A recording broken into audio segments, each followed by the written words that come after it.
ګرانو کتونکو نن چې زه تاسو سره کومه انټرویو شریکوم د نیډز ارګنایزیشن په دغه پیج باندې به دا تاسو ګورئ نو دا کومه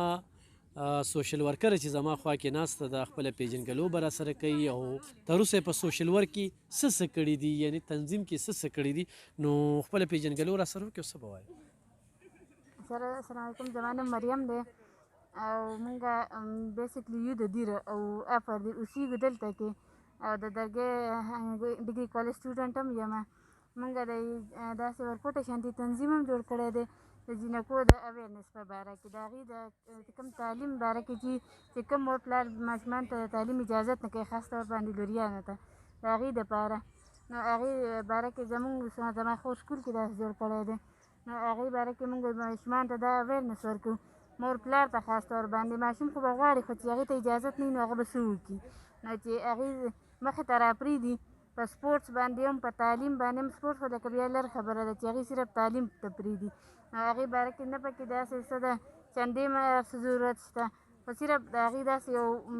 ګنټه نیمه اخلي د خلکو او هغې ته اویرنس مور ولې دغه کوي چې یاره په دې لور د سبق ووایه په دې ماشومه دې سبق ووایه نو په سبق خو بعض ځای کې خرچې هم راځي هغې دغه نه شي پورټ کولی نو بیا یس سر دا خبره مو صحیح ده د لسمه پورې ما زموږ تعلیم اسانه باندې کېږي پخه باندې بیا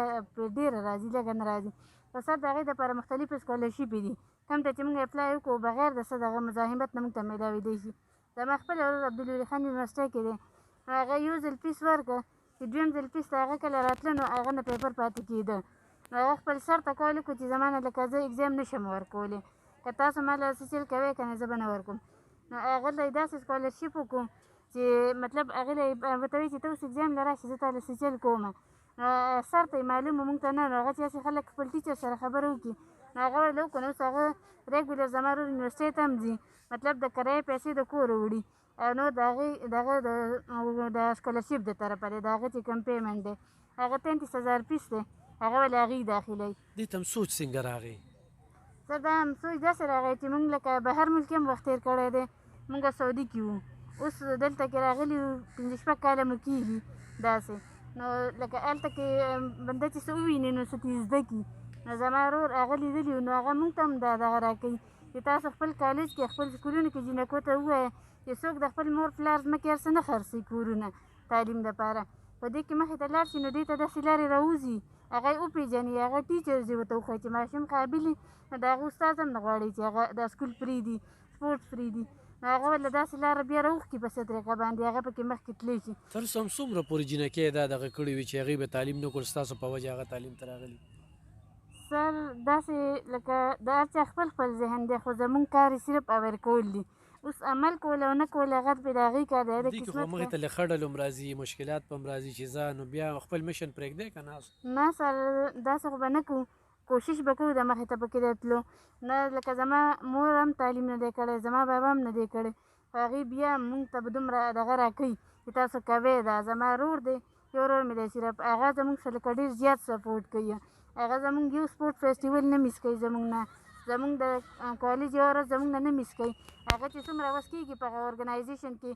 وایي چې د ویمن لیډر ضرورت دی مونږ ته مونږ پکې هم مخې ته بوځي زمونږ نمونه هم په هر څه کې هغه ورکوي اوس زه فسټ ایئر کې یم اوس هغه مونږ له دومره کوشش کوي چې زه دې نه په څه وجه سکول پاتې نه شي مونږ له د اوس نه لګیا د سکالرشپ کوشش کوي نو دا ټول ته یم چې تاسو مخې ته صرف راشئ کلاس شروع وکړئ لږه نو بیا دا سکالرشپ د یو ځای نه را دغه کې د بل ځای نه نو به دې باندې بنده سکول وایي څوک پسې هم د مور پلار ځمکې هر څه نه خرڅوي زما ورور مونږ ته کور دا اړو ویلي هم نه دي چې یا زما پیسې په کار دي هغه وایي چې بس زه پرېږدم نو چې هغه سر ته ووي نو هغه به له داسې لار راوویسته نو هغې چې مونږ ته ووایي مونږ به کوشش وکړو چې د سکالرشپ هغې د په سیچل باندې وکړو او که مونږ ته نه معلوم مونږ به له بل چا نه تپوس وکړو خو ټول ته دا پکار دی چې لومړي خو تعلیم هسې بې څه پرېږدي نه د څه وجې نه جینکول هم پکار دی چې د کور نه روزي د خپل مور پلار د عزت د خیال ساتي داخلي راکړه زمونږ ټول هر څه ګډوډېږي بس موږ له خپل عزت خیال پکار دی خپل مور پلار عزت خیال پکار دی مور پلار له پکار دی چې هغې زمونږ تعلیم هر څه هغې کمپلیټ کړي هغې کمپلیټ کولو کوشش وکړي صحیح صحیح ډېر زبردست ګرانو کتونکو په لومړني ځل باندې داسې یو انټرویو زه کوم چې دغه خویندې دوه خویندې دي هغه جینکو پسې ګرځي چې هغوی د تعلیم نه محرومه وي یا د هغوی مور پلار تعلیم ته نه پرېږدي دوی هغوی ته کیني نصیحت وصیت منت د هغه جینۍ دپاره هغه چې کوم دی بیا کالج ته هغه سکول ته راځي یو سوچ دی یو ویژن دی یو فکر دی یقینا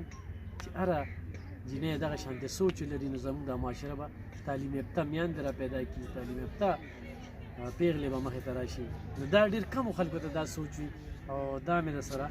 یو ډېر انوکه شانتې انټرویو شریکه کړه چې داسې خویندې هم زموږ په دې معاشره کې شته چې هغوی د بل لپاره هم سوچ کوي او دا غرور ته هم زه سلام کوم چې داسې خویندو له دومره پورې موقع ورکړې ده او د هغه غرور نن ستاینه کېږي نو یقینا د انټرویو به ستاسو خوښ شي